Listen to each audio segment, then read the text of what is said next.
Bonjour, c'est Smartful et aujourd'hui je vais vous parler de la différence entre la distribution normale et de la distribution uniforme. Dans ma précédente vidéo, de quoi j'ai parlé? J'ai parlé de la création d'un dataset à partir de rien. Et on avait vu dans ça qu'on utilisait une distribution normale. Pourquoi? Bah, là, tu as un exemple devant toi.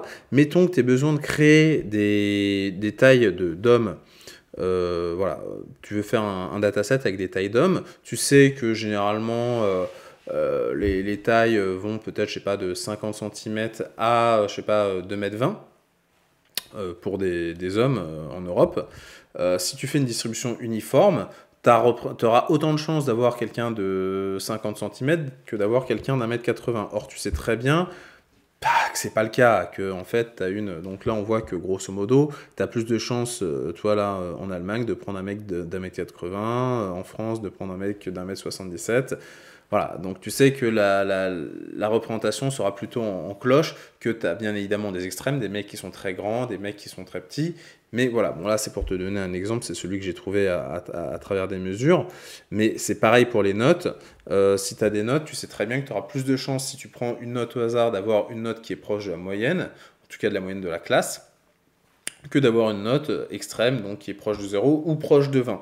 Donc c'est le but en fait de la distribution normale. Et donc quand on veut créer un dataset à partir de rien, on va plutôt utiliser une distribution normale. Je sais aussi utiliser la distribution normale en statistique parce qu'on a un comportement statistique qui est donné et on va pouvoir voir si le comportement en fait d'une distribution, par exemple d'une mesure dans une ligne de production, si c'est conforme en fait au standard qui est donné. On se dit ok, ça doit suivre cette loi normale. Il y a un écart. Si on se rend compte que l'écart est différent par rapport aux mesures qu'on fait, et ben on va se rendre compte qu'il y aura peut-être un décalage au niveau de la qualité qu'on veut, et donc on va arrêter la ligne de production. Bon.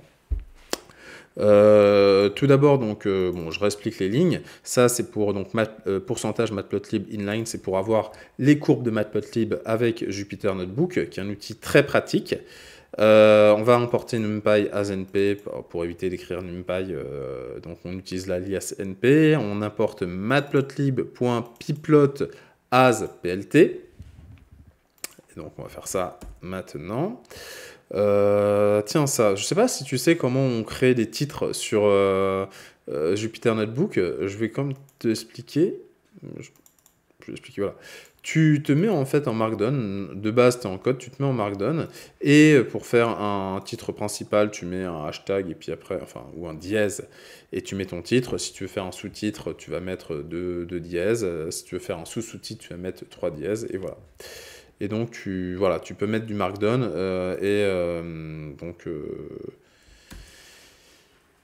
faire en sorte que ce soit plus lisible, mettre du texte, mettre des explications, ce qui fait de Jupyter Notebook un outil très sympa. Donc, on va utiliser ici des variables, parce que ce sera plus simple. Ici, j'ai utilisé un écart type de 2. Dans l'exemple que j'avais fait pour les notes, j'ai utilisé un écart type de 5, mais c'est pour ça qu'on avait des notes qui étaient beaucoup trop grandes, parce que, mine de rien, vu que j'avais une moyenne de 12, que j'ai gardé. Si je mets un écart type de 5, on aura beaucoup plus de notes en fait proches de 20 que de notes proches de 0, et ce qui crée en fait un certain décalage au niveau de la cloche. Et donc vu que je veux en fait une cloche qui est autour de 12, l'écart type qui est plus raisonnable, c'est celui de 2. Donc comme on a vu, donc là c'est le nom de la variable, hein, le row, que j'appelais note row normale. On a round-end, donc pour normal, donc pas que round. Et donc ce qu'on va voir, c'est la distribution normale en utilisant que round, et on aura quelques petites surprises. Donc on multiplie bien évidemment donc, par l'écart type et par la moyenne. Alors je vais faire un truc là tout de suite, que j'ai pas fait durant la préparation, c'est écrire size qui est égal à notre tuple de... Ah oui, mais alors là, est-ce qu'il prend un tuple comme ça? Ça se trouve, il prend pas de tuple. Bon, c'est pas grave. C'est pas... Parce qu'ici, on a quand même deux paramètres. On a pas un tuple. Bon, c'est pas grave, on verra ça plus tard. Donc, on fait ça. Ici, on a notre row. Ici, on veut le mettre en entier. OK. Ici, on met nos masques. Ça, on avait vu ça dans la précédente vidéo. Je vais quand même leur expliquer. Toutes les notes qui sont en dessous de 0, eh ben, on les force à 0. Et toutes les notes qui sont supérieures à 20, eh ben, on les force à 20. Comme ça, on a vraiment des notes qui sont composées entre 0 et 20. Hop, ici, on veut voir à quoi ça ressemble. On a bien quelque chose qui ressemble à des notes. Super. Et ici, donc je mets beans. Donc oui, j'utilise un histogramme pour montrer la représentation. Beans, c'est le nombre de paquets, d'accord? Ce qui va nous permettre en fait de voir en fait le nombre de paquets. Alors on a 5 notes, c'est pour ça qu'on a 5 couleurs différentes. Donc ça c'était le truc d'avant, je réactive. Et on voit qu'on a bel et bien une cloche. Comme vous voyez, le premier contrôle, c'est le bleu, le deuxième, c'est le jaune, le troisième, c'est le vert, le cinquième, c'est le rouge, et le quatrième, c'est le rouge, et le dernier, donc le cinquième, c'est le violet. Alors, comment lire ça? Les notes, ici, vont de 0 jusqu'à 16, et on compte le nombre de notes qui sont à 0, le nombre de notes, donc ici, on voit pas trop ce que c'est, mais a priori, les notes qui sont à 4, ici, bon, pareil, hein, on voit il doit y avoir 2 notes qui sont à 4 pour le contrôle orange, le vert et le rouge. Donc le orange c'est le deuxième, le vert c'est le troisième et le rouge c'est le quatrième. Ici, c'est-à-dire qu'on a 25 notes qui sont à 11 pour le deuxième contrôle. Bon, voilà, vous comprenez. Donc ça, c'est le comptage des notes de tous les élèves. Donc voilà, on n'a pas exactement le même, on n'a pas que 10 élèves, là on en a 100, parce que je voulais quelque chose quand même d'assez représentatif pour qu'on puisse avoir une belle cloche. Parce que sinon, en fait, on n'a pas suffisamment de data pour avoir ce comportement.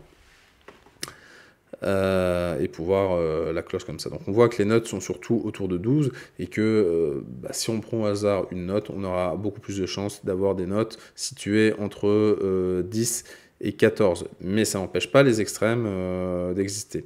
Et donc c'est beaucoup plus proche de la nature. Par exemple, si on voulait le faire avec des tailles d'êtres humains, on aurait aussi quelque chose, on utiliserait donc une distribution normale. Bon.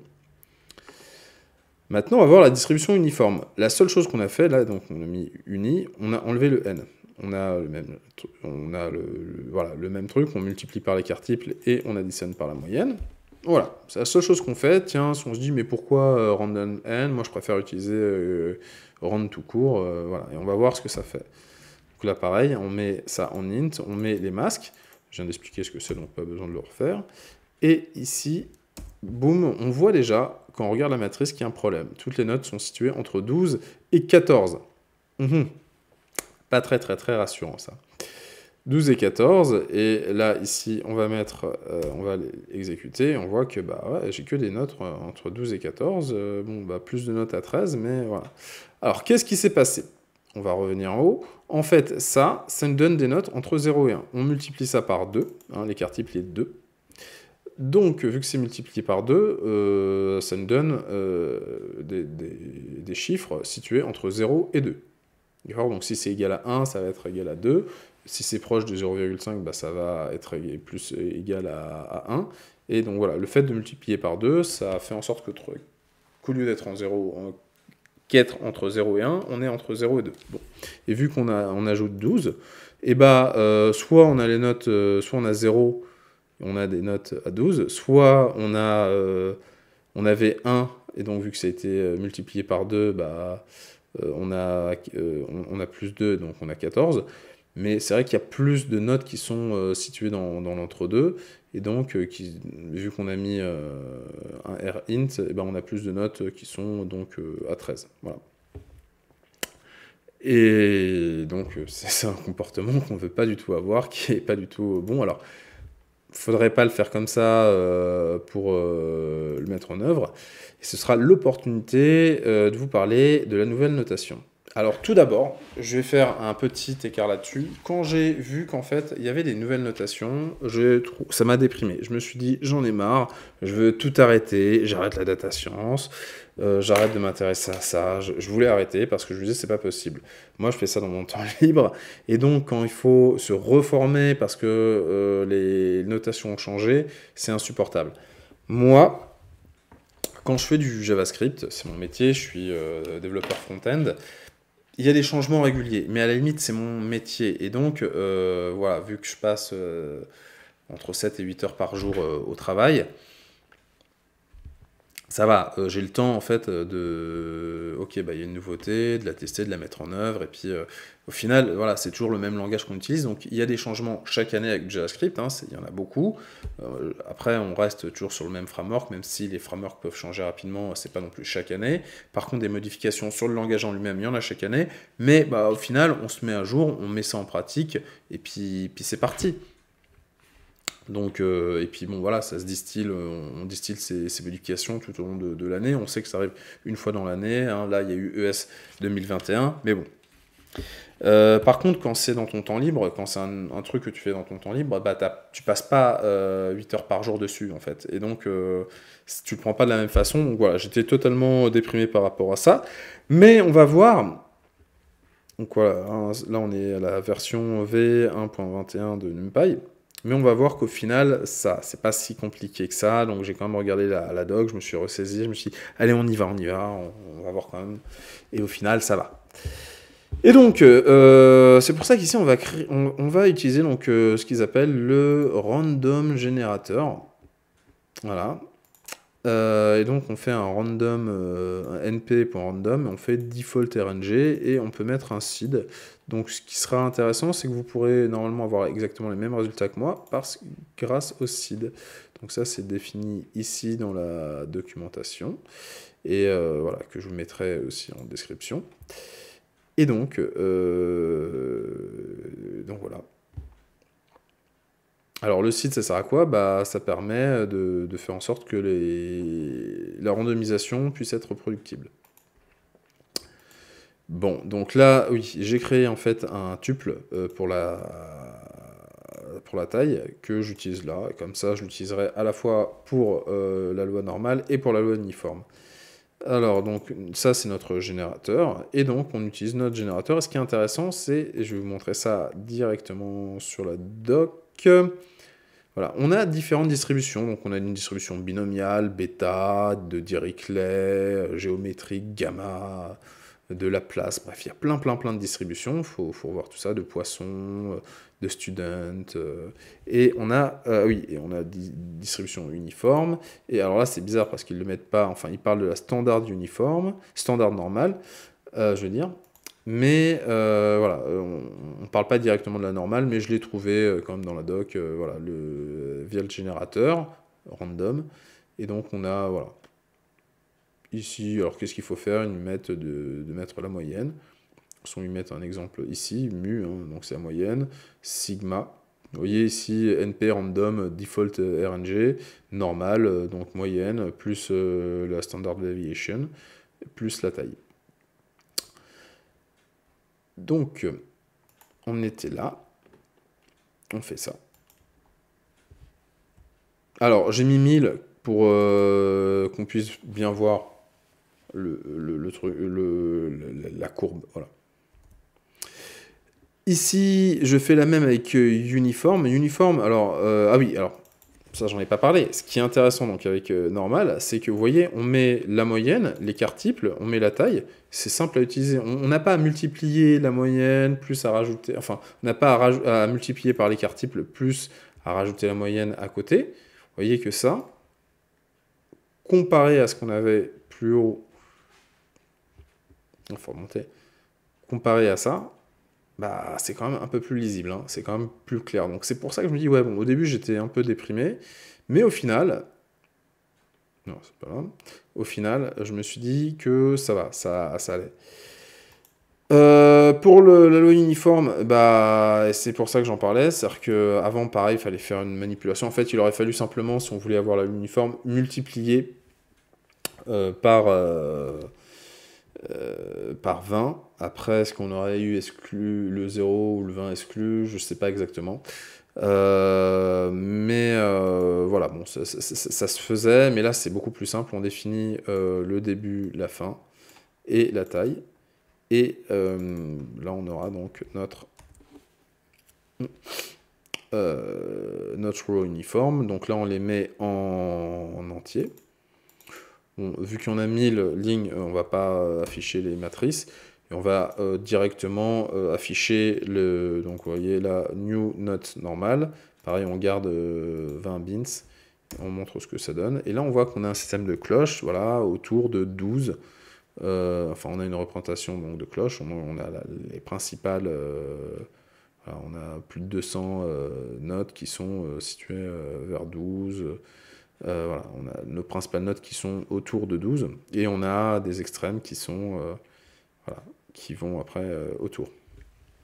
Or, pour la loi uniforme, ben on se rend compte que la probabilité d'avoir toutes les notes sont beaucoup plus similaires. Donc là, on a plus de 20, mais bon, là c'est un peu plus de 20, mais c'est du hasard, c'est pas beaucoup plus. Donc si vous triez des notes au hasard, vous avez beaucoup plus de chances d'avoir... Enfin, vous avez la même chance d'avoir un 2 qu'avoir un 17. Alors que là, si vous triez des notes au hasard, vous avez plus de chances d'avoir un 12, un 11, un 13, que d'avoir un 2 ou un 18. Voilà. Et bien sur ce, c'est fini. Je suis content d'avoir fait ça. Je suis content aussi d'avoir découvert les nouvelles notations, au final, qui sont beaucoup plus simples et donc qui, voilà, bon, il y a ça à mettre en œuvre, hein. Mais bon, au final, c'est pas beaucoup plus complexe.